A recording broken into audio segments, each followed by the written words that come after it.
Alors il arrive dans certaines situations qu'il ne soit pas possible de repérer l'équivalence du titrage par un changement de couleur. Si la réaction qui se produit lors du titrage fait intervenir des ions, on peut faire un suivi conductimétrique. Pour chaque ajout de solution titrante, on mesure la conductivité sigma, puis on va tracer la courbe sigma égale F de V. Comment l'équivalence est-elle repérée?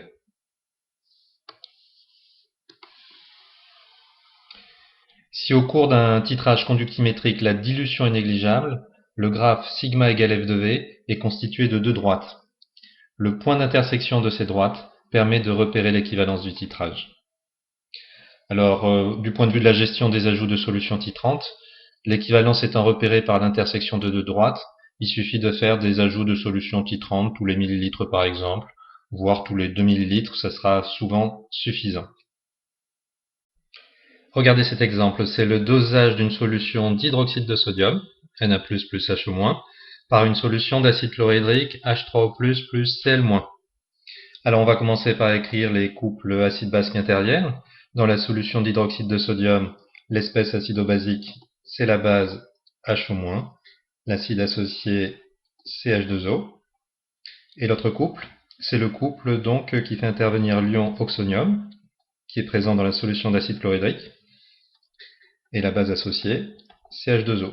Donc on fait réagir la base HO- avec l'acide H3O+, ce qui va donner l'équation de la réaction, H3O+, plus HO-, qui réagit pour donner 2 molécules d'eau. C'est la réaction inverse de l'autoprotolyse de l'eau, c'est une réaction qui est totale. De toute façon, elle sert de support à un dosage, donc ça doit être une réaction qui est quantitative. Voici le montage expérimental. Dans le bécher, on met la solution titrée, c'est-à-dire la solution dont on ne connaît pas la concentration. C'est la solution d'hydroxyde de sodium, Na++ HO-, de concentration inconnue. On va rajouter aussi 200 ml d'eau, c'est pour pouvoir négliger l'effet de dilution qui va se produire lorsque l'on va rajouter la solution titrante. Donc dans la burette graduée, on met la solution d'acide chlorhydrique, la solution titrante, de concentration connue, Ca égale 0,100 mol par litre. On rajoute dans le bécher aussi la sonde conductimétrique, qui va être reliée au conductimètre, qui va mesurer la conductivité de la solution lors de chaque ajout.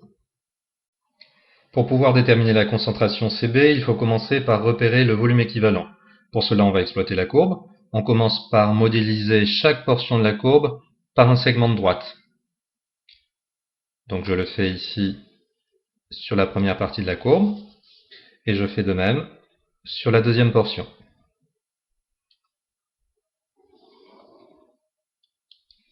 Je repère ici l'intersection de ces deux segments de droite qui va me donner le point équivalent, et je vais lire en abscisse le volume d'acide versé à l'équivalence, donc VAE, qui est ici égal à 12,6 ml.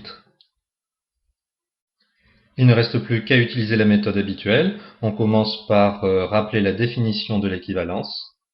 À l'équivalence, les réactifs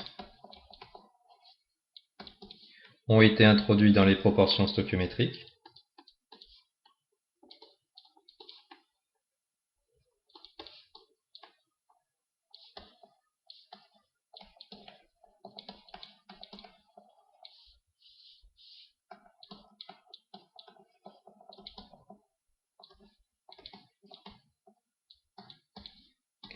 On va traduire cette phrase par une égalité.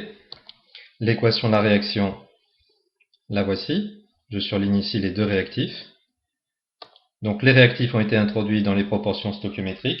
On va pouvoir écrire donc que la quantité d'ion H3O+, que l'on aura versé à l'équivalence, divisé par le coefficient stoichiométrique des ions H3O+, dans l'équation, qui ici est égal à 1, va être égal à la quantité d'ion hydroxyde HO-, qui a été dosé, divisé par le coefficient stoichiométrique des ions hydroxyde dans l'équation, qui est égal à 1.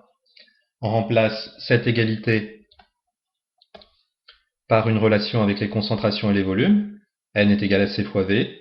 Donc la quantité d'ion H3O+ versée à l'équivalence va être égale à Ca fois le volume d'acide versé à l'équivalence, que j'ai déterminé graphiquement ici, qui va être égal donc à CB fois VB. Je cherche la concentration CB, donc je vais avoir CB qui va être égal à CA fois VAE divisé par VB.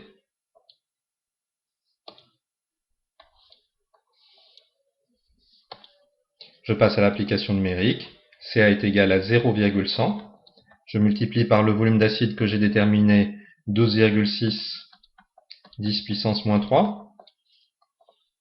Et je divise par le volume VA. Ici, j'avais dosé 10 ml de solution, donc 10,0 10 moins 3. C'est le quotient de deux volumes.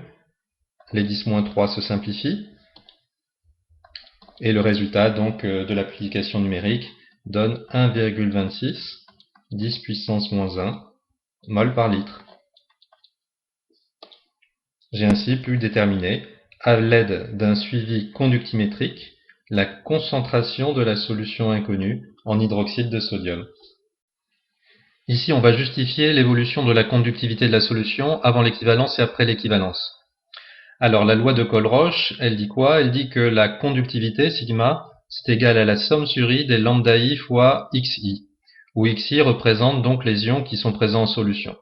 Ici, on a 4 ions qui sont présents en solution, enfin qui sont susceptibles d'être présents. Ceux qui proviennent de la solution d'acide chlorhydrique, les ions H3O+, et les ions chlorure, et ceux qui proviennent de la solution titrée, les ions sodium et les ions hydroxyde. Donc la conductivité va être la somme de ces 4 termes dus à ces 4 ions. On vous donne ici les conductivités molaires ioniques de chacun de ces ions. Ainsi, la courbe de titrage va être décomposée en deux parties. On va regarder ce qui se passe avant l'équivalence et puis après l'équivalence. Commençons par regarder ce qui se passe avant l'équivalence. Alors il faut bien se représenter ce qui se passe dans la solution. Regardons pour cela le schéma du montage. Rappelez-vous, l'acide chlorhydrique est dans la burette et l'hydroxyde de sodium dans le bécher. Si on se place avant l'équivalence, tous les ions H3O+, que l'on va rajouter vont réagir, car ils sont en défaut, avec les ions hydroxydes pour former de l'eau, selon l'équation de cette réaction-là. Donc en fait, tous les ions H3O+, que l'on rajoute sont consommés, donc la concentration ici en ions H3O+, va rester égale à 0. Qu'est-ce qu'il arrive pour la concentration des ions hydroxydes? Comme ils sont consommés par la réaction à l'intérieur du bécher, cette concentration va diminuer. On va regarder maintenant ce qui se passe pour les ions spectateurs. Les ions sodium, d'où proviennent-ils? Ils proviennent de la solution titrée qui est dans le bécher. Donc, comme ils sont spectateurs, la quantité de matière ne change pas. Et on peut considérer que le volume est suffisamment important pour ne pas varier. Rappelez-vous, on a rajouté 200 ml d'eau. On peut considérer que les quelques millilitres de solution titrante que l'on va rajouter ne modifient pas trop ce volume. Donc on va pouvoir considérer ici que cette concentration en ion sodium reste constante, que je symbolise par cette petite flèche horizontale. Que se passe-t-il pour les ions chlorure? Les ions chlorure, ils proviennent de la solution d'acide chlorhydrique que l'on rajoute avec la burette. Donc ce sont des ions qui sont spectateurs, ils vont venir s'accumuler dans le bécher. Donc leur concentration dans le bécher va augmenter. Donc finalement, qu'est-ce qui se passe? Les ions H3O+, introduits sont consommés par la réaction avec les ions hydroxydes. Les ions chlorure introduits sont spectateurs, ils s'accumulent. Dans le bécher, en fait, tout se passe comme si chaque ion hydroxyde était remplacé par un ion chlorure, mais la conductivité molaire ionique des ions chlorure est beaucoup plus faible, la conductivité de la solution diminue. Donc, en effet, si on regarde la conductivité molaire ionique des ions hydroxydes, c'est 198,6 10-4 Siemens mètre carré mol moins 1, qui vont être remplacés par des ions chlorure qui ont une conductivité qui est beaucoup plus faible, ce qui explique que la conductivité dans la première partie du dosage, avant l'équivalence, va diminuer. Regardons ce qui se passe maintenant à l'équivalence et après l'équivalence. À l'équivalence, on a rajouté juste ce qu'il fallait de solution d'acide chlorhydrique pour consommer tous les ions hydroxydes qui étaient présents dans le bécher. Donc, tous ces ions hydroxydes ont disparu. Et donc, quand on va continuer à rajouter des ions H3O+ avec la burette, que va-t-il leur arriver? Ils vont tout simplement s'accumuler dans le bécher. Puisqu'il n'y a plus d'ions hydroxyde, ils ne vont plus pouvoir réagir. Donc ici, la concentration des ions oxonium après l'équivalence va augmenter. Les ions hydroxyde, il n'y en a plus, ils ont été entièrement consommés, ils sont en défaut. Les ions sodium, ils sont spectateurs, on peut considérer que leur concentration reste constante pour les mêmes raisons que dans la première partie. Et les ions chlorure, ils sont rajoutés en même temps que la solution d'acide chlorhydrique, ils vont s'accumuler dans le bécher, donc leur concentration va augmenter. Donc pour résumer, les ions H3O+ et Cl- sont introduits sans être consommés et s'accumulent.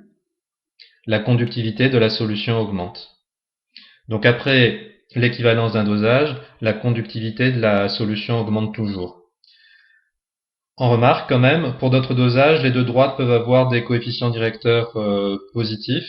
Ça va dépendre en fait des conductivités molaires ioniques des ions qui interviennent dans la première partie du dosage. Ici, on avait la conductivité molaire ionique de l'ion qui était titré, qui était supérieure à celle de la conductivité molaire ionique de l'autre ion spectateur qui provenait de la solution titrante. On peut avoir des situations où ces conductivités molaires ioniques vont avoir des grandeurs qui vont être inversées.